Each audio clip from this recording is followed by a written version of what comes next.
Hey, it's that time of the week again, Thursday night, and you're here with the dad next door. Call me Jason, call me the dad, call me whatever you want. Just make sure you call me early for dinner. Bad dad joke there, I know, but that's what you're probably going to get today. So I'm excited to see this next guy. He's been actually a fan of him.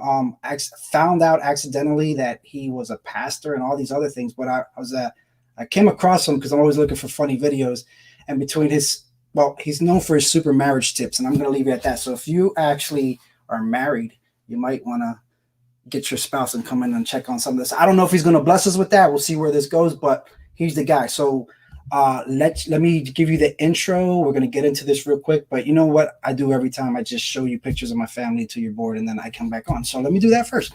See you in a minute. Be right back. Fatherhood. It's how we keep our tribes and families strong. You've landed in the right place if you're ready for dad jokes, tips, and tricks on fun parenting. Also with interviews with some of the coolest dad entrepreneurs we could track down and have them share their strategies to tackling it all in business and life on The Dad Next Door.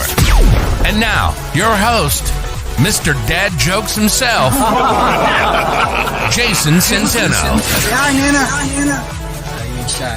They don't show you it in action because things like this. Oh, fix it.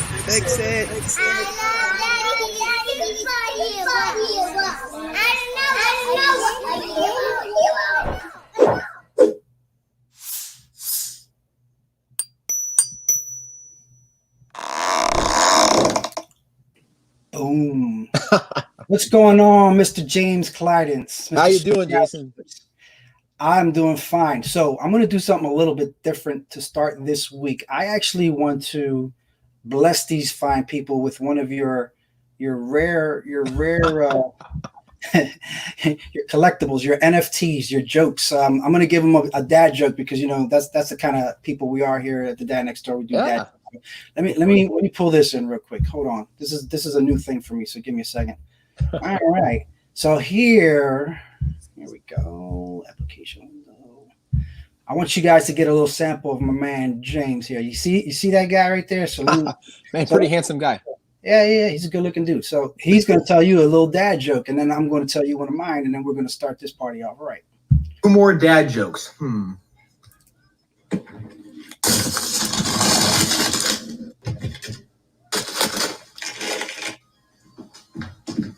Hey, honey. What? I peed on the table. Oh, please. 2 more dad jokes. The only thing that could have made that better is if your kid was the one to say that. Now, this was that'd have been good. This was my sort of version of that. Hang on. Let me see if I can. Hey, you want to hear a dad joke? Oh. Hey, man, I want to hear. Hey, you want to hear a dad joke? You want to hear a dad joke? Yeah. What did the baby corn say to the mama corn? I don't know. Where's popcorn? Yeah, that's my battle version of that. That's good. So you can use that on your 3-year-old. He should appreciate that popcorn. Like that never gets old. No, never. So I gotta ask. So talk to me. You're a pastor. I gotta know your story because we just have been chasing each other a little bit, and this is the first time we really got deep into talking, and we almost did the whole interview before this interview. So I wanted to save something for this. That's good. So you're a pastor who's also a comedian, or which came first, the chicken or the egg? Were you a pastor first? Were you always funny? Like how did you turn this beautiful peanut butter and jelly that you are into this? Peanut butter and chocolate that you are into this Reese's peanut butter cup of a social media pastor comedian that you are. It's really funny because my jokes are all really corny jokes that come to dry laughter, and then I can do the satire as well. But I had to change my Instagram name to comedian because people were taking my tips seriously, and then I told the church that, and they're like, "Oh, okay, comedian. I see. Okay." But yeah, I went to seminary first, and I always told I like bad dating jokes, bad marriage jokes, and they're all good jokes. I can't say bad jokes because it's all good advice. But are you a marriage counselor at any point? It was like, was that part of your heart in the beginning? You were just like, me break through. Let me be a counselor, but I'm gonna just do it with really bad jokes. Like, Well, I'm actually in classes right now to become a licensed psychologist. But I like to use that as part of my jokes. I want to get into marriage and family therapy. So right now I am trying to provide job security for later. If I can get all these people to follow my advice. But it started out with me just telling bad jokes from, and really my source materials. My wife and I came out of a super strict environment, super strict, misogynistic type environment. We came out of that, and a lot of my source material is actually from that environment. And it's sad because kind of some of that stuff actually does happen. Some of the advice that I give, people think that way, but it's a good way for my wife and I to be able to cope with some of the trauma that we both went to. So it's kind of like a coping mechanism that we have used to kind of find humor in stuff that we've gone through in our life. but that is what comedians do. I mean, they make Exactly. a joke out of something that was like traumatic to most people. And I used to always say like the best comedians like really seem to hate themselves, but it kind of makes them funny. But like it's really this like it is it's therapy. I imagine doing any of that stuff. So I kind of get that. So when did this when did you start doing the super marriage tips, and how did you like land on that? Like, what was the first part? Like, how did you evolve to that part? All right. I joined TikTok around February of 2020 last year, pretty much right before COVID hit off. And I tried a couple other things. I did a lot of Christian comedy, and I also do these things called epic Bible stories. I haven't done one in a while because they take a long time to make, where I just, in 60 seconds, tell a story in the Bible. And those are fun to do. With video or just with video, okay. Yes. And just little clips that I throw together and kind of make them funny. But I started telling these jokes years and years ago. I couldn't tell you the exact date, done 14, 15. After I got married, I started telling some of these jokes. I saw one pop up in my Facebook history. Like, you know what they say, you posted this at this date and you got this many likes. And like, oh, that'd make a funny TikTok. So I did it in front of my wife. And then I started doing more, and they started to really pick up. And that's how it kind of just blew up from there. And it's been a wild ride. How long did it take for her to go along with it? Because you can kind of see that sometimes she's like ready to like backhand you. It seems like there's an ambush quality to some of these things. But I mean, that's good. That's either good acting. I mean, or you just, she's just like, whatever, bring in that t-shirt money or whatever. You just keep bringing home that bacon, or whatever. I mean, wives can get like that. Yeah, you're right. I like to do a lot of surprise. Of course, she's in on these jokes. She doesn't know what I'm going to say all the time because I want it to be a surprise for her, because I want to get an actual reaction or a semi-reaction at least. But we do have a line that we won't cross though. Sometimes if I tell a joke and she doesn't like it, or she thinks it crosses a line, well, then I don't even argue it. She says, I don't like that one. So, okay, we're not gonna post that one. And she does the same thing. She has a couple of jokes that she's even asked me ahead of time, can I do this one? Because she does them as well. And I say, actually, I'm not comfortable with that. And okay, it's a non-starter. It's just a way we can respect each other, to keep boundaries. That way we know we're not going to offend one another with these jokes. I like to record them candidly, even though she knows where they're at. But every once in a while, we do mess up. Every once in a while, I break character, and I can't stop laughing. And so then she's already heard it, and then she has to act. But you usually can tell the ones that she has to act with versus the ones that she has candidly never heard before. So I've had that problem too, because with kids, you only get one take, and yep. Somebody might yell, or somebody's like, I've had this so many times. So I prefer me, and it's it's a timing thing, but I'll always just film the person, the kids in one shot, and then I'll cut away back to myself after, like I have to remember like whatever that, and then I'll edit it in where it's kind of like I said it first before their reaction. But normally that's the only way I can do it, because I only get one chance and I don't want to mess up the joke. So yeah, I get you on that. So who's got more top tier jokes then? I mean, is it really like, is it you, or does she write some of your materials? Did you do the setups? I mean, I can't imagine that it's all you. I mean, it could be all you, but I write about 95% of my own, and she writes about 95% of hers. Now, she hasn't done as many as me, of course, but I've come up with a couple for her, but she comes up with most of them for her. But I did do an Instagram poll a couple months ago as who had funnier jokes, and I had to say I won. It was like 55% to 45%, but I won that, and I was very proud, and I had to rub it in my wife's face for a little bit. Because you laugh at, like, I think you laughing at your own jokes is kind of what makes it funny too, because that's just a dad thing. Like, it's there to make us laugh, and we kind of don't care if anybody else gets it. But that's the part of it, the torture. It's like, it's either the delayed reaction or the groan or the, sometimes, like I said, the look of like, what? And then they come what back. What did you just say? Yeah. All of that is just like, that's part of the fun of it. I mean, you know, they're like little time bombs, you know. Yeah, what I found out is my wife's reactions usually make the video. You know, if she reacts well, and it doesn't always happen. You know, sometimes she doesn't have a good reaction, as some people would call it. She just kind of like looks at me. But if people like my wife's reaction, and I think there's some comedic timing in there involved as well as when the reaction takes place. I haven't really worked it down to a science, but because some of the videos she will react, and it's people focus more on her reaction and love her reaction more than my joke, and I find that funny as well, because she's just as much a part of it as I am. So I'm not going to talk money, but I want to. This is the entrepreneur show, and what people don't realize. I mean, some do, but you know, pastors all have to be entrepreneurs. I mean, look, Jesus was a carpenter. Right. Paul made tents. These guys fished. I mean, you know, plenty of people had jobs, and then they did this stuff. So, what I guess how did you latch? I mean, how do you dovetail that together with what you do? I mean, you know, does it support you? Is it just okay? Like, I mean, how does that balance out for you? Because I'm sure there's a lot of pastors. In fact, you know, I know a few that are like looking for like side hustles, because obviously, you know, they want to do the work. The ministry doesn't pay a whole lot. Yeah, exactly. And you know, that's what a lot of people think should be the way, but although you forget, like, it doesn't work for them like that, right? They need stability too, but they expect other people to give from their hearts.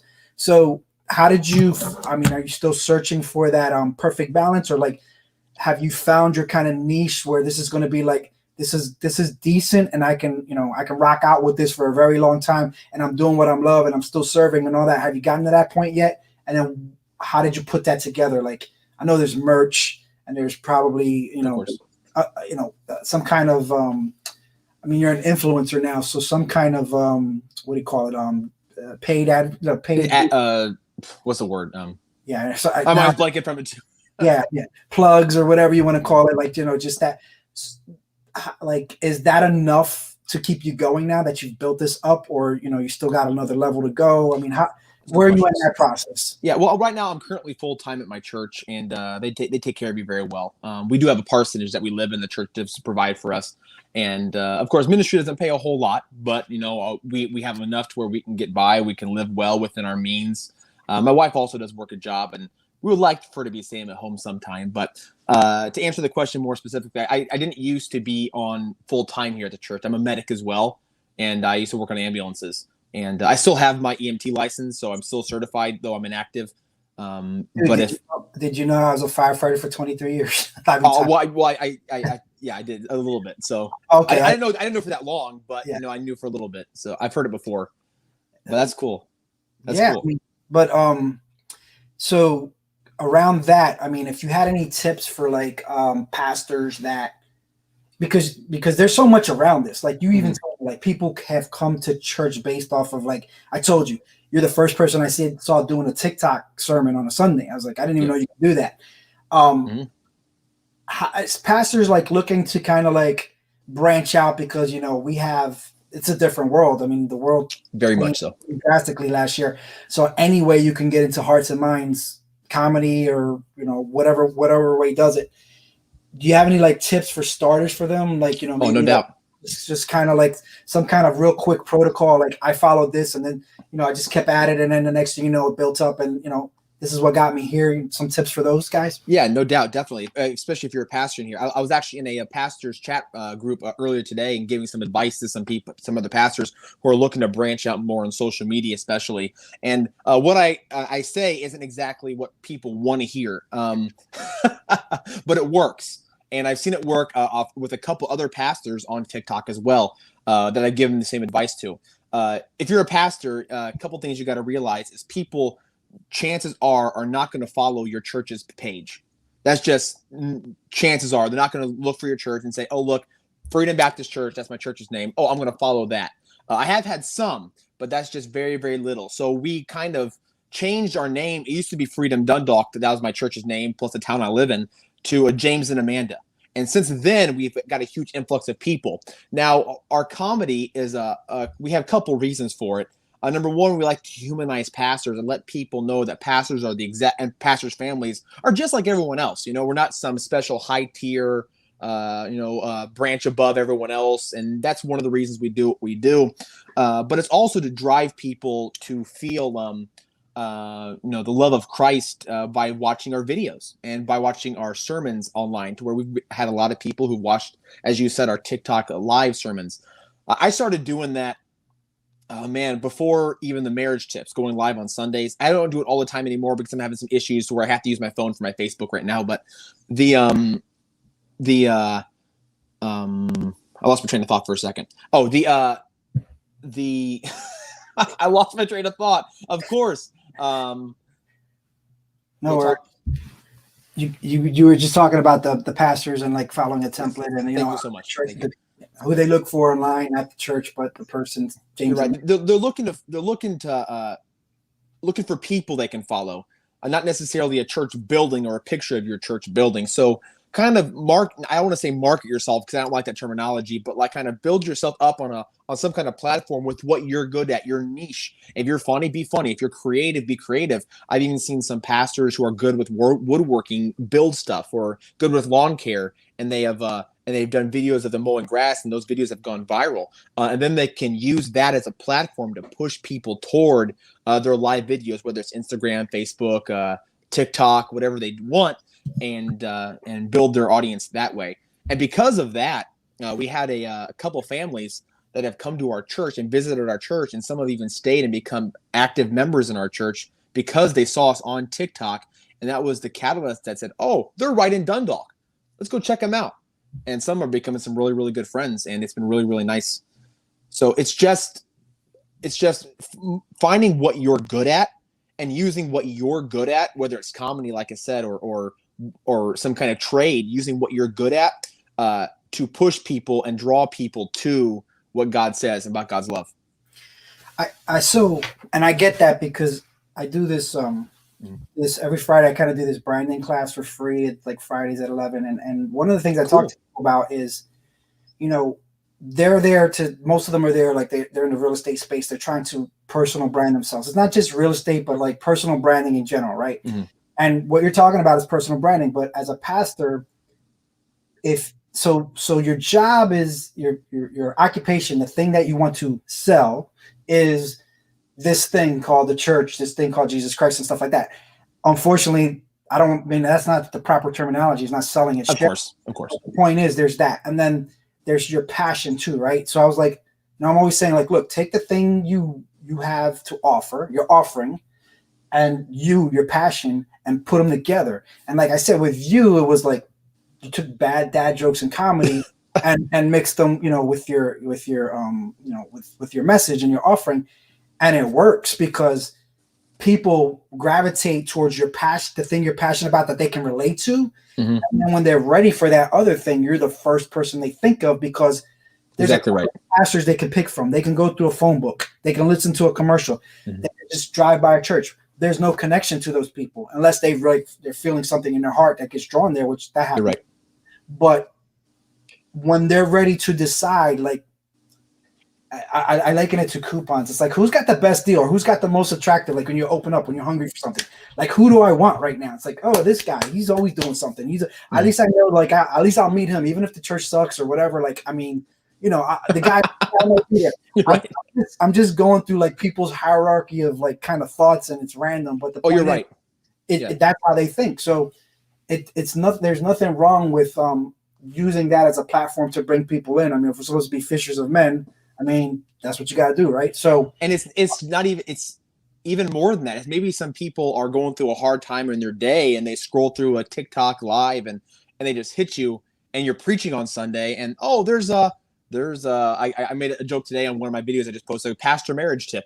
There's that guy who just what he's got to say, and then they may hear something that gives them some encouragement for the day and might even draw them closer to to Jesus Christ. If someone who wasn't even looking at the start, it may pop up in their feed, and then they may start to search after that.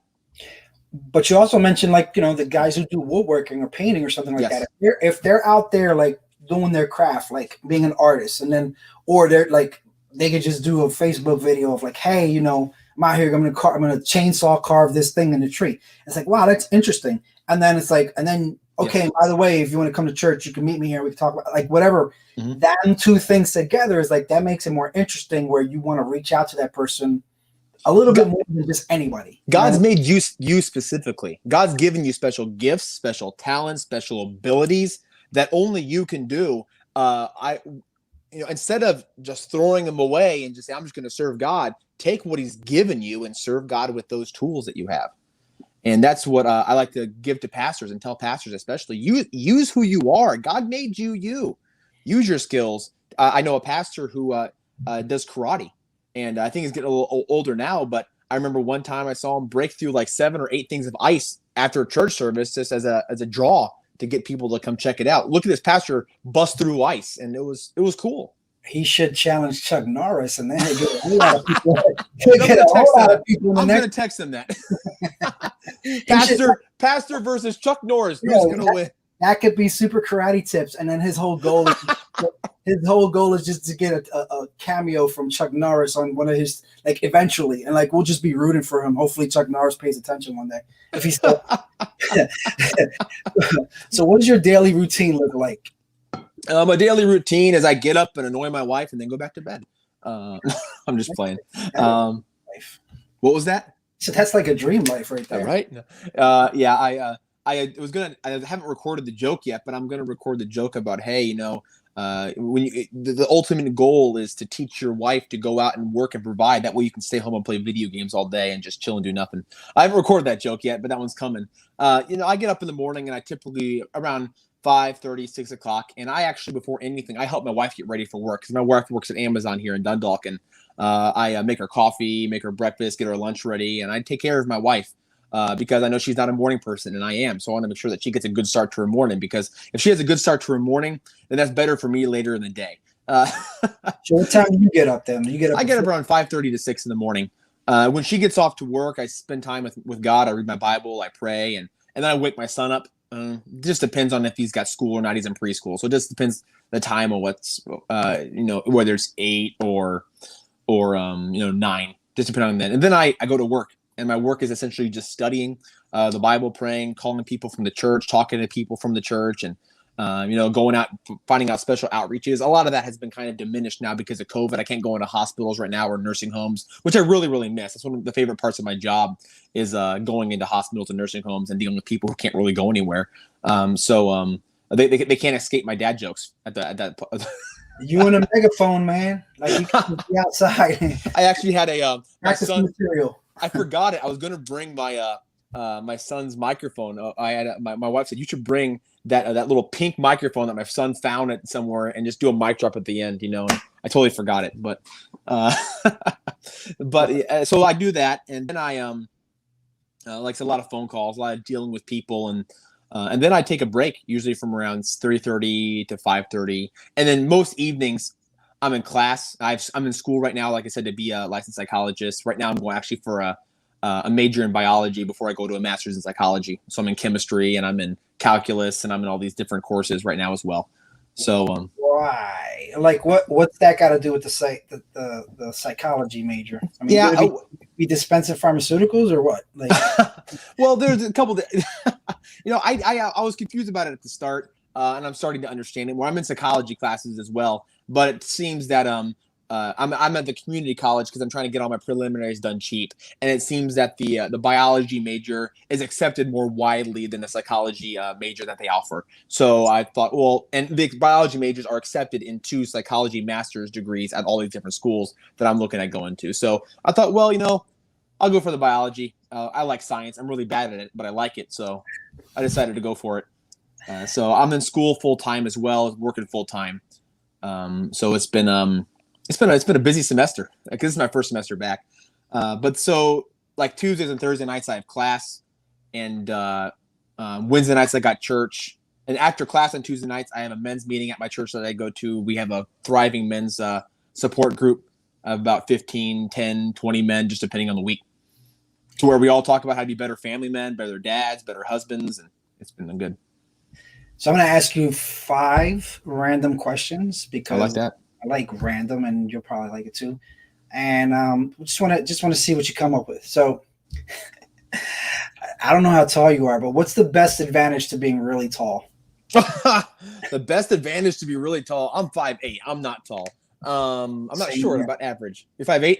I'm saying I am as well. Yep. That's what's up. So I'm not super tall. The advantage to being really tall, I would say, oh man, I don't know. But first thought as a man, I guess it'd be better at basketball. I guess but I think for me, just getting being able to pick someone up, put them up to the top shelf. I think that just feels really useful. Like, hey, pick somebody up, not reaching to grab it yourself, but pick someone else up so they can grab it. You're in a grocery store. You got the little old lady. She can't reach. Come on, put you up, and then let they arrest you at the end of the day because you're just touching old ladies for no reason. They're like, I didn't even want to get that. That's funny. I like that. Don't grab it yourself. Make them do it. You'll help them do it. Yeah. This is a service to this is my way of my service to the people. Unfortunately, it was misconstrued. How long does it take you to get ready in the morning? On Sundays, about 30 minutes. But most days, I throw a t-shirt on. I have about a handful of t-shirts that I wear. I throw a pair of pants on, my favorite pair of pants usually, and then I'm done. And I'll throw a hat on so I don't have to do my hair, and that's it. So probably around 5 minutes. I don't really. I do wash my beard, so I do beard care, and that does take a little bit of time. So without beard care, about 5 minutes. But I do shampoo, I condition, I brush my beard just to make sure it's nice and full. See, shave right there. If I was in beard care sort of business and I was watching this, I would be hitting you up right about now. But yeah, man, you could promote some beard butter or something for me. I had something go popular on iFunny, and all the comments were like, "Oh man, his beard's painted on." And now you need to do a rebuttal with that. Like, just grab what do they do? And they do the duo, and then just do a beard care, like pasting it on, like something preparation for the guy. Some kind of clapback, funny clapback. What's one thing you've always wanted to do? Something I've always wanted to do. I've always wanted to take my wife to a trip in Germany. We've always wanted to go down the Rhine River and visit all the castles in Germany. There. There's actually a cruise line that does just that. Mm-hmm. There is. Yeah, I've heard about that. So that sounds really cool. Crossing our finger for our 10-year in 2 years. Nice. So, what TV sitcom family would you be a member of if you were a member? Yeah, man, a TV sitcom family would I be a member of? Let's see. Kardashian. I could tell. You look like Rob. No, I'm kidding. Yeah. So Kardashian family, I can be more plastic. I've always loved The Fresh Prince of Bel-Air. That's always been my favorite sitcom growing up. That one's fun, but I don't know if I'd fit into the family well. That's what we do anyway. So we can flex you in there. Yeah, well, that's what they did with Will in The Fresh Prince. They kind of flexed him into the family. I guess I could probably fit in somehow. Yeah. But that's a good one. So what? Okay, this is the last one of the randoms. What store do you shop at the most? What store do I shop at the most? I guess Giant if you're looking at grocery store, but if you're looking at places just to walk around, I guess I would say a Best Buy. Just walk in there. Don't plan to buy anything. Well, don't plan to buy anything most of the time, and because you're buying microphones and gear, aren't you? You're seeing you get backup phones. Yeah, I'm the same way. I got a GoPro that I haven't used because I got it for a good deal at Best Buy, and we're planning on using it because we got some Amanda and I got some good funny content that's going to be coming up once COVID's done. So that's going to be fun. Why has it got to wait till COVID's done? Because you can't see people's reactions with their masks. Let me give you a little taste. We were in Let me help you out though. Why don't you just get a whole bunch of masks with painted on reactions and then have that filmed, and then you could just take advantage of COVID? Why not? We were at Denny's and the waiter walked up and I ordered some mozzarella sticks and for our family for an appetizer or Denny's or IHOP, whatever it was. And they brought it and put it on the table. And my wife was like, "Oh, you ordered mozzarella sticks?" I said, "Oh no, they're just for me." And I pulled it towards me, and the look on the waitress's face was like one of "You are such a jerk," and then I just lost it. And then we got the idea of doing these public marriage tips to where we do our marriage tips, but to get people's reactions in public. And so we're going to end up doing that when COVID's done, just so but with the mask, it's kind of hard to get the good reaction from them. Now that you clarified, yes, my idea sucks. Okay, I can go with that. I'll be like, "Hey, can you put this mask on? You'll find out why." Yeah, people are so used to doing random things for other people like that. Yeah, they're looking for the camera already. They're like, yeah. So you're a dad. You have you have 1 and 3. So I know he's still young, and you're pretty solidly busy with all you do. So what's your best dad look like for you your best dad life look for you right now? Well, see, it's hard for me to paint the picture. I didn't have a dad in my life. You know, my father was not in the picture. My grandfather was my dad essentially. But my son's with me all the time. I watch him throughout the day. I work from home. So I'm blessed in that regards to where I'm raising my son, and I'm going to see him as a child, as a baby, as he grows up. Now, I know not all dads have that opportunity because most dads have to work outside the home. So it's been nice. I don't know to say the ideal dad life. I mean, I always wish I had more time for my boy to where, I'm working full time, and sometimes when he walks up to me, he wants to play, and I just can't always play at that moment in time. I wish I could just put everything down. Hey, Daddy, let's go fight those ninjas in the backyard. Man, let's drop everything. Let's go fight those ninjas in the backyard. And type mindset to where you can just drop everything. But it's semi unrealistic. But that's my dream. To be able to do that with my boy. Is he old enough to get any of these jokes yet? Or are you breaking them in? Not yet, but he knows when we're recording a video, and we kind of let him be part of it to where he's eventually going to be in. TikTok has had some rules that I don't understand, because if you show kids, sometimes they'll shadow ban your material, but then some people can show their kids no problem. So I had a couple where he was in, and then our views plummeted.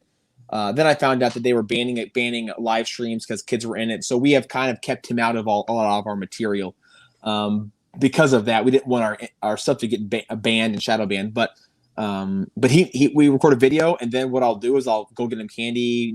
I don't want him to feel ignored because we're doing this and you can't be part of it. So we'll usually make him stand somewhere, or he's young right now, so he doesn't really completely understand, and we'll just have him hold something. Or I had him hold the phone once for a video. It just didn't go well, but yeah. But listen, you'll know your influence is being felt.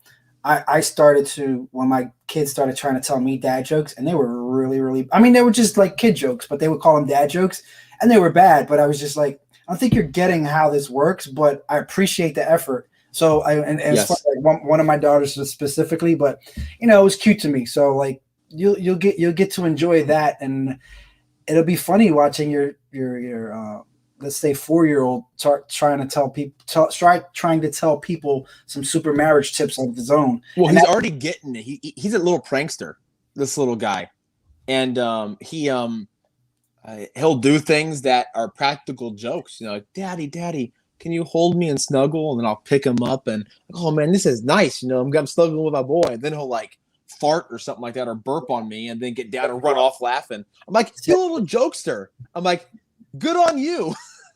You know what would be good for him is if you set him up as like a 4-year-old life coach, and just have him just do random, like, how life coaches like will tell you these deep stuff, but it's a 4-year-old. He hasn't even lived yet. You can just get him to practice. That is an awesome idea.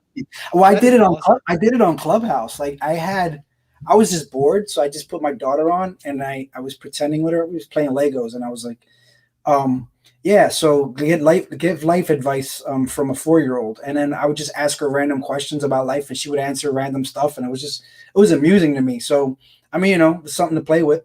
That's a good idea. That's pretty cool. Copyright. Okay. Gotcha. What's one weird thing people don't know about you? A weird thing that people don't know about me. Oh my goodness. I'm pretty much an open book. Being a pastor, you live in a glass house. Let's see. I like spoilers.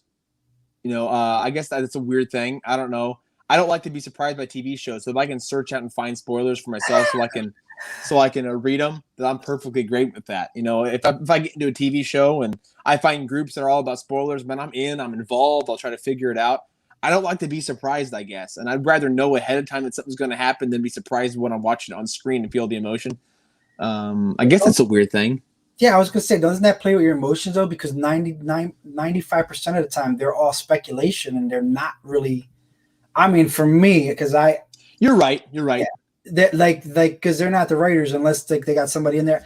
I only say that because I get sucked into that, like looking at that on YouTube sometimes. They're like, "Oh, spoiler alert," and I'm like, "You've been saying that for years now," and at the end of the day, like either randomly I'll look at one here and there. I mean, I go either way with that. I don't really care. I'm gonna watch the thing anyway. I just kind of want to know ahead of time if I gotta lose sleep for it or not. You know what I mean? That's kind of how I feel. Yeah. That it can be dangerous because, dangerous. It can be emotional because you may read something, prep your heart for something. Oh yeah, this character is gonna survive, and next thing you know, they die in the episode, and you think, yeah. So it can be I guess it's a weird thing. I mean, I don't know. Especially since I'm all about surprising my wife with these tips, so I'm all about surprises, but I don't like to be surprised myself, I guess. So I guess it can be weird. Yeah, that's so one way of you. Right? So we were talking, and another thing we have in common is this. I've quite a few people know by now. I'm like, I talk about my journey to 100, which is like I want to see 100 kids adopted through. And I gotta clarify this because there's still people that think you want to adopt 100 kids, and I'm like, yeah, if I could, but I probably wouldn't even remember all their names, so that doesn't really make a lot of sense. And God, college is going to be crazy. But what I mean is, if I can help friends of mine and people that I know navigate the system with the tips and tricks that I've learned, super foster tips. I don't know, maybe that'll be my thing. Super adoption tips. That'd be good. I was able to, we have our 5, and then I was able to help a few friends, and there's a couple more in the chamber, and from that, like my whole big why becomes apparent, why I do this show, and why I help tech entrepreneurs and all these whys, right? But you're on the same path to what we did was foster to adopt, and you shared with me that you're on that path too. So what made you what brought that to your heart? I'm just curious. A couple things. My wife and I always, we always wanted to adopt, and in fact, one of our desires is to help fund an orphanage someday. In another country if need be. We our church does support orphanages, and that. But anyways, so we always wanted to do that ourselves. But then we found out that my wife and I has some fertility issues. She's got a misshapen uterus that causes us to have a hard time having children. And we got on the fostering to adopt path a couple years ago, but then my son was born, and we got miracle from God. We got pregnant with our son. In fact, the doctors even said it was just a weird accident that you actually had a kid, and praise God for that. Praise God. So, but we said, what? Let's put it on pause for a couple years. That way we can kind of get our son going, and then get back on the trail of things. And so we're currently back on the application process, working through it. We have a 6-month process we're going through right now, and it's something we've always wanted to do. And it's exciting to be able to take kids who have maybe don't have parents, or maybe have a really bad home environment. And give them something that we think we can offer them, a stable home, and I want to say it carefully because I understand that some parents just they're trying to get their life back on track. And of course, fostering, the first step was always to try to reunite families. And that's why I would rather prefer. I'd rather if a family can get back on track, them being able to get back into their actual home environment. But if not, would love to be able to bring someone to adopt them. I guess my whole mindset is, we're as a church, the Bible commands us to take care of widows and orphans, and we ignore that. And there are so many kids that are in the foster care system, not just in Baltimore here, but across the nation, and they don't have homes. And if we as Christians can just provide them homes like the Bible tells us to, I think it'd be a good, it would be good for the cause of Christ, for people to see that we're actually doing what God told us to do. But Indeed. Yeah.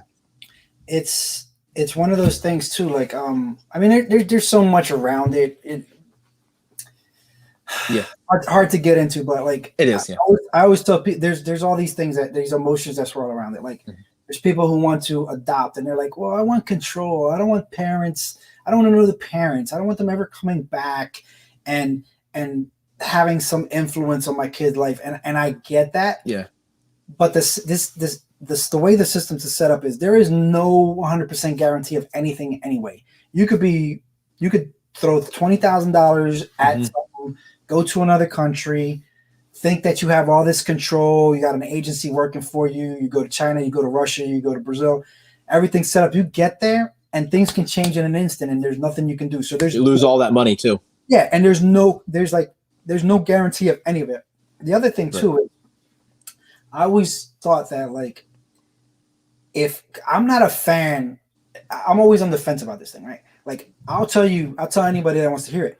I don't think anybody should be able to take your kids away from you, the government or anybody. However, we all realize that, yes, there are bad situations for kids. So somebody has to step in. So I just felt like, okay, if I'm going to step into this, knowing that in my heart, I would hate for that to be happening to me, that if I'm the boogeyman or the, excuse the phrase, kicking the ass that gets this family's other, family or whoever else to step in and help out to get these kids back, and I'm the boogeyman threat against that because we might get kids, then I'm okay with that. I'm okay with losing a kid for that, because that threat of loss made them step up. It was inconvenient or whatever, but the point is keep the family together. So we did lose a couple that way, and I was sad about it. But I remembered, like, that was my intent. Like, hey, even if I don't get this child, the fact that I was ready to do that made someone step up that should have stepped up anyway. So and be the parent that they were supposed to be. Exactly, because that's the thing. Nobody thinks about it until the last minute, and then it's like, oh well, now what? And not only that, but you do help people, and there's a way to honor, like honor the kid's parentage, and like, hey, if there's if you ever want to know about them in the future, like, we feel like if the person's cleaned up their life and whatever, and there's ways to do that, but to have that in check. But like, I'm not afraid of them ever trying to go know these other people, knowing that I'm their dad. I mean, I might not be their biological, but I'm secure in myself knowing that I don't think that's going to affect that kid, knowing they can go find out for themselves, right? They're going to, if you think there's something better out there than this, then feel free to explore that. I'm not going to hold that against you. And that's a scary thought to some people, because they think, well, what if they don't love me the same? But there's so many stories out there. You can go any video, get enough shit. That is not how kids think today. I mean, if you've raised them up the right way. Now, if you're doing something wrong yourself, then maybe that might come up. Of course. Like I said, that was always my philosophy around it, and I agree with that philosophy. I'm more than happy to tell people, like, all the ways to kind of navigate around that. I mean, you're going through it too. Everything's a 6-month process from step A to step B. So, like, it's just like a series of 6-month steps every time. But once you get to like the third or fourth of that, like, you're sort of towards the end or some kind of resolution. But I mean, forget what that said. I think it's, you have in Baltimore County here where I'm at, I think it's like 2 years you have a child in your home before the adoption conversation is even broached, because they want to make sure that they can, the parents have every chance possible to be able to step up their game and do what they're supposed to do, whether it's get some rehab or whether it's get their life back on track or get jobs or get a house or whatever they need to do to be able to get their children back. And I'm for that. I'm for families. And, our goal in getting into fostering isn't just to to get a child, even though that we would love to be able to adopt and cross that line, but it's to be able to help, like you said, be that line. So maybe a parent wakes up and says, oh man, they're being what I'm supposed to be. They're doing what I'm supposed to do. Let me step up and pick the role back up. So too, just because you're in this position, so the guy who the people who helped us the most, their name was Pastor Chris and Kelly Hanley, and they had adopted 5, so they kind of like mentored us through the process.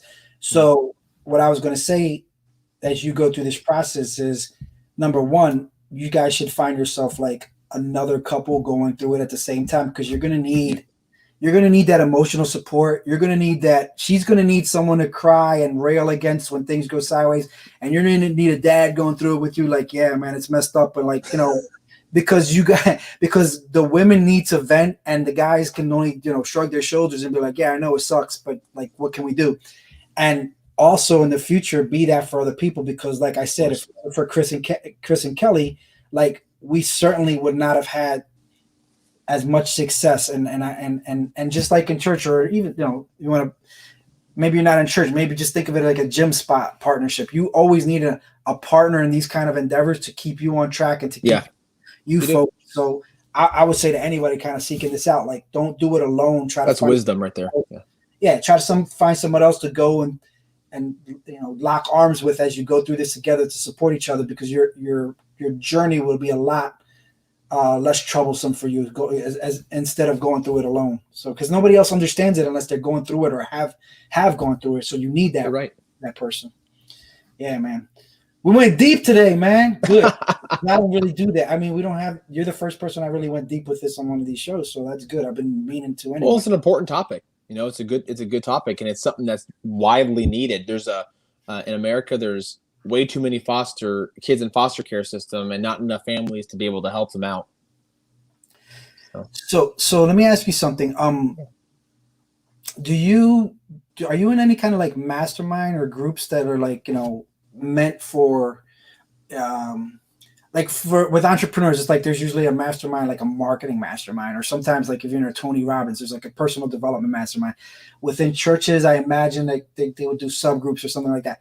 Do you do anything like that for yourself, for personal development or business, anything like that? I'm in a couple of different groups on Facebook and in personally and in person. I'm in a group called the Idea Network, and it's just a whole bunch of church leaderships in this group discussing ideas. I'm also in one that's called the Ministry Connection Community, and that is all about pastors. It's just pastors are allowed into it. No one, unless you're a pastor, you're not allowed into it. That way we can ask questions that may need to be private. Hey, I'm dealing with this. Can you give me some advice on it? But I also attend 2 different pastors fellowships. I attend one's called BBF, and I'm actually the Maryland state representative to a national convention from them. It's not a denomination. It's just kind of like a fellowship, but we also send out missionaries and stuff too. And then I'm also part of a local fellowship of a whole bunch of pastors in our area. We gather every other Thursday morning for prayer and for fellowship, and just to cry on each other's shoulders and help each other out. And so the other pastors in Dundalk, they're some of my best friends. And I know if I need something, I can say, hey, man, hey, Ed, or hey, Mick, man, I need some help. Can you give me some advice? It seems there's a lot of overlap there. Is there anyone that stands out specifically more like, I don't know, because, there's, I guess you could say there's like different facets to you, like, because you have an audience that's like, into social media and stuff like that. So do you do any kind of groups like improving, like how do you learn about TikTok? How do you learn about Instagram? You just go on, you have people to consult with and kind of get together and say, hey, let's, that kind of like groups like that too. There have been very, very few in our movement. Christianity is usually about 5 years behind on everything else. Something gets popular and 5 years later, Christians get involved in it. So I'll be transparent. Me and a couple other pastors are kind of pioneering this whole thing in regards to TikTok, so I'm the one people tag to get advice from. There's no one that I'm asking about, so I'm kind of one of the flagship people on that in regards to TikTok and Instagram and things like that, to where Christians have really been dropping the ball on reaching out and influencing via that way. So I couldn't tell you that there's anybody I'm specifically getting advice from in regards to social media from a church perspective. You're the crash test dummy. Is that what you're telling me? Well, there probably been a lot of other crash test dummies, and some, and there might be some more who have really blown up. I have some friends that on TikTok who there's one guy, Liam Snow, who's blew up more than I have. I mean, I was there, and he asked me a couple questions when he first got on it, and he shot up. Now he hasn't really done much on Instagram at all, and I always try to tell people, take your TikToks and throw it to Instagram, because that's going to be that's a stable platform. I kind of see TikTok as Vine. Personally, to where Vine was good for about a couple of years, and it just kind of shot down and died. And I kind of see TikTok going that direction. Personally, I could be completely wrong, but so trying to tell people to really bring people to those stable platforms that have been around for years and aren't going anywhere. But I mean, it sounds like that's something that, if me being honest, there's probably an opportunity there if you care to organize it a little bit more and bring that in, as support your your outreach, your mission, and just create a course and a little group around that and a mastermind. I mean, if you ever need any help around that, let me know, because I have a lot of experience with that. But this ain't the time or place for it, but I just was curious about it. You have this at your disposal, and I imagine that all you need is a couple of the right people around you to help you organize it, because you're a busy guy, and you could probably run with this thing. Here's one, and I like to ask this because it's just a weird question, right? Is there any question that you wish someone would ask you, but that they never ask you? Wow. That's people, that's a good question. A lot of people like to ask about Amanda. Well, I bring that about Amanda and my marriage, and a lot of people are interested in that question, but I don't know if they know how to broach it. Here's the thing. A lot of people you see TikTok couples or Instagram couples, and you think they got the dream marriage that everyone, oh man, we look, there was just one Instagram couple that was popular, famous, and they just got divorced. And it was a big shock to everybody. And it was just, what? They were having issues. So I always tell people, Amanda and I, we have struggles too. We in fact, probably 2 years into our marriage, we were on the brink of divorce. Until we learned how to communicate, we learned how to properly love each other. I was very misogynistic. I'm the man of the household, and she was all, no, you're not. And that was our first couple years of marriage, to where, but then we learned how to be a team. We learned how to be best friends as well as spouses. I think a lot of times couples lose that when they get married. They lose becoming each other's they were like that when they were dating, and then they lose it somewhere. And when you're each other's best friend, my wife right now, she wasn't always that way. My wife's the one I want to hang out with. My wife's the one I want to plug an Xbox into and play a game with. My wife's the one I want to go camping with, or go out and go hunting with, even though my wife doesn't like to hunt, but she's the one I want to go out with. And when you take marriage and you make it into a friendship as well, you go to a whole nother level, to where she becomes your world. And but my wife and I still have issues at times. We have my wife struggles with mental illness. She's very open about that, and she's on medication for it. I have my own issues. I struggle with insomnia, and sometimes you get my wife having a bad day, and I don't sleep well at night, and they can butt heads. So I usually, if I had to say if a question, it'd be, how's our marriage? What goes behind the picture? Because most people think that everything's all beds and roses, but they don't see that there's actually work involved to a marriage. And my wife and I are still working. We're growing. Our marriage is the best it's ever been right now. But I pray it gets better. So. What's crazy is that I've asked that question, and you're like the third person. You didn't say exactly the same way, but it's amazing how many people just don't ask people how they're doing. Like, how are you? Yes. How are you doing? Like, in an authentic way, like that. Like you said it, like how's your marriage really? Because people just see them a certain way because they have this air. Well, they have somewhat of a celebrity or somewhat of influence. Of course. So they feel like like they're watching TV and they see this one side and they kind of think it's all hunky dory. But then they forget to ask the basic question that a friend would ask: "How you doing?" Like, really. But I'm glad I asked that, because I'm gonna have to start doing that more. Like honestly, I don't do it either. I don't think anybody consciously No. misses doing it, but it's kind of like the more I ask that question, the more people say some version of that. And it's asking people the question, but then genuinely caring at what they say, and that kind of marks what a true friend is. A friend. Not being scared of the answer. That's the thing, because a lot of times That's you true. might want to ask it, but you're like, am I going to step into something? Am I going to step in? Do I want to hear what they have to say?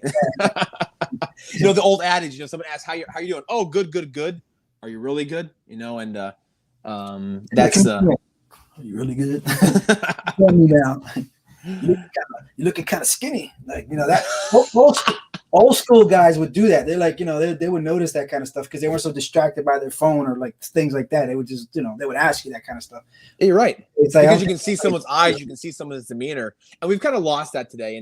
I'm writing a whole psychology or English psychology paper on social media, but we've kind of lost that in regards to, because we say whatever we want on social media, and you don't care about how it makes someone else feel.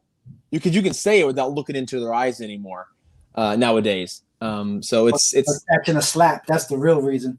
Yeah. If you're within arm's reach, you don't say that. Yeah, you're right. That's where the bravery came from. You're right. Anyway, I mean, not to be like that, but that's exactly why. Because back in the day, Puerto Rican households, you say the wrong thing, the belt comes out, or the sandal flies, or whatever's somebody's getting smacked. So, and that, that it would happen. I don't know if it's wrong or right, but it solved a lot of problems. Nowadays, people let it fly, and everybody's butthurt about everything, and nobody knows what to do because you're right. You can't even operate in today's world without saying the wrong thing or getting canceled for something stupid or whatever. Yeah, it's just a mess. I ain't gonna be that old man complaining. I'm just gonna keep it moving. So that's right. How do you want to leave your mark in the world? A couple different things. I would love, for as many people to be impacted for Jesus Christ as possible, for the things of God, and to feel a true Christian love. But I really have a desire for people to learn what true marriage is about, which is one of the reasons I'm going to that into psychology. And is I want people to know what it means to have a true marriage. So many marriages are falling apart. And when marriages fall apart, it affects children and affects the outcome of how children are raised. And we need a really serious conversation about families and about how to raise a family and how to get back on track with that, because the world is getting more and more of a mess. And I really believe a lot of it stems from really fathers not being proper fathers. That's one thing, but also families not having a proper dynamic to where they can properly raise children in a stable environment. Kids crave stability. They may not say it. They may want the freedom. Oh man, it'd be great if mom and dad were gone. I can do my own thing. But kids crave some type of structure. And when it's given to them, it provides better outcomes in their life. And I think if I had to say, besides, and that can even be tied into the church as well and things of God, it's because God's big on marriage and God's big on family as well. It's everywhere in the Bible. It's to really make an impact and help families really grow together. So the counseling part is to bring families together. It's not, I was wondering if you were going to kind of go into the marriage counseling kind of things, and super marriage tips would kind of be a nice lead into that, but more generically, just the marriage and family therapy. Family unit. Yeah. Got it. Sounds good. All right. Well, look, man, this has been great. I'm glad we got to finally do this. Now, as I always do, I want to hear your best dad joke. I know we had one in the beginning, but that doesn't count because I pulled that off the internet. Want to hear one you got for when your son can have truly appreciated, I guess. Yeah, I was going back and forth with dad jokes. I was wondering which one am I going to say. So me and this missionary were going back and forth with dad jokes, and I got one. I got a couple that I really like, but this one was more than one. I would say give me one, and then we can. Give me anything you want. This is dad joke zone. You can do whatever you want. All right, there were two fish that were in a fish tank, and one turns to the other and says, "How do you drive this thing?" I said that wrong. Two fish in a tank, not a fish tank. I said it wrong. I ruined the dad joke. Or what's brown and sticky? Well, a stick. I've used that one. I love that one. That one's one of my favorites. What's another one? My mind just blanked. Man, there's some such good ones. I've been thinking about starting doing that more on the TikTok as well, just doing a dad joke here and there, and just to get some funny things out there. Yeah, you just gotta kind of keep them on your phone because you never know when the like or the effort, like what was one I told my son was like, what do you call a fish without an eye? I know this one. Yeah, they're like, what? Well, somebody told me this one the other day. It took me a second. He was like, why do you take an extra pair of socks when you go golfing? I don't know. You might get a hole in one. Ah, See, that's like a little bit more adult. The kid's not going to get that. So, just got to always have a couple in the barrels.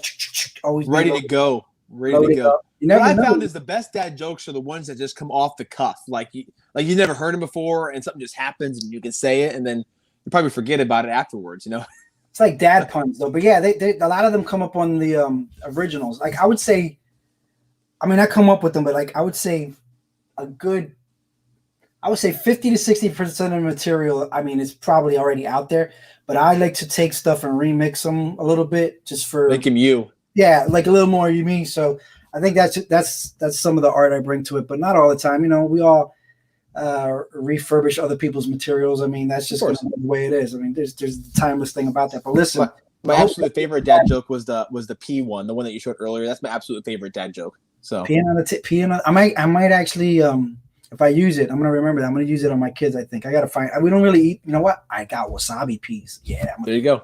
Peas on the table. They're even better. Throw some wasabi peas on the table. Nah, see, you get that one will come out soon. So listen, I appreciate you, brother, man. Anything you need from me, let me know. But it was great having you. I wish you much success. I hope many marriages are saved by the puns that you and your wife do. Yes. Tell her I said hi. I will tell you to bring her on, but like I don't know, this is kind of like a dad hangout thing because I get kids and people around me all the time. So this is kind of like the only time I got myself. I understand that. I was like, hey, I'm at the church right now. I'm like, hey, I'm going to the church for this podcast. Kind of get me out, let me breathe, have some room to stretch you out a little bit.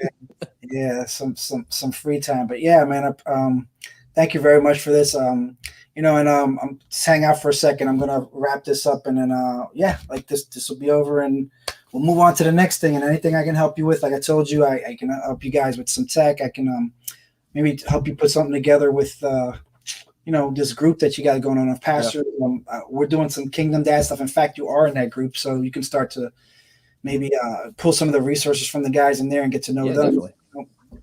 Build something cool, full of jokes, laughter, and hopefully some God what do you call it? Some produce, some fruits from all this. I do want to hit one thing real quick, just something that where some of these marriage ships are going. I actually had a counseling company in Illinois reach out to us, and they use our marriage tips as icebreakers to help couples communicate, and that's a really cool thing. That is dope. In fact, you should probably make a little You should probably make like a little packet out of that, like a little good idea.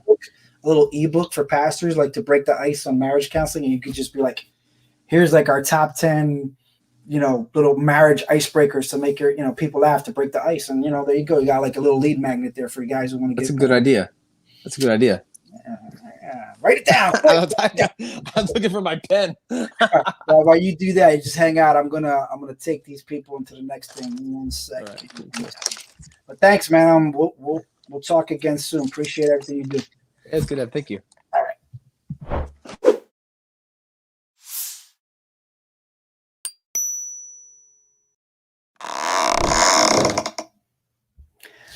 Hopefully you guys like that. I enjoyed it a lot. I rarely get to talk about the adoption stuff, so that was kind of real special. And it like I don't know if you guys follow Super Marriage Tips, but you should check them out. He does some really, really funny stuff. So every week, I like to try to offer you guys something special. This week, I have a real estate book. It's right here. Boom, bang, boom. This is by my guy, Galter Amarello. We're actually business partners now. And look, I'm not telling you about something I read it up. See, it's all dog-eared up. He signed it for me. I don't know if he'll sign it for you, but he is offering this book for free for friends of mine pretty much anybody really. But listen, you can get this real estate book for free. It's good for both beginners and experienced real estate investors, in my opinion. So if you want a free copy of that, let me see. I'm gonna make sure I can get this this right. Yeah, there you go. Just want to make sure you get the right URL. You can go to www.freerealestatebook.club, not .com, freerealestatebook.club, and you can get your free copy. And you might catch me if you start to follow that in the Alchemist Nation, which I'm now a part of. I do free classes in association with them on personal branding. I think I just mentioned that, and we do that on Fridays. But like, if you get the book, I think you'll get some kind of notification about that. Yada yada. You might end up in one of my free classes. Hopefully, I'll see you in one of those things. Another thing we got going on this week is that we're doing another free 5-day funnel challenge.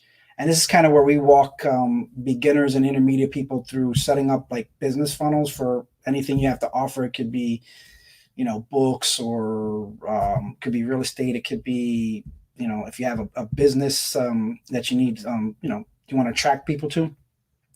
And I think we're doing the funnels, and I think we're going to actually set on how to do an online course, set it up, just a real preliminary one.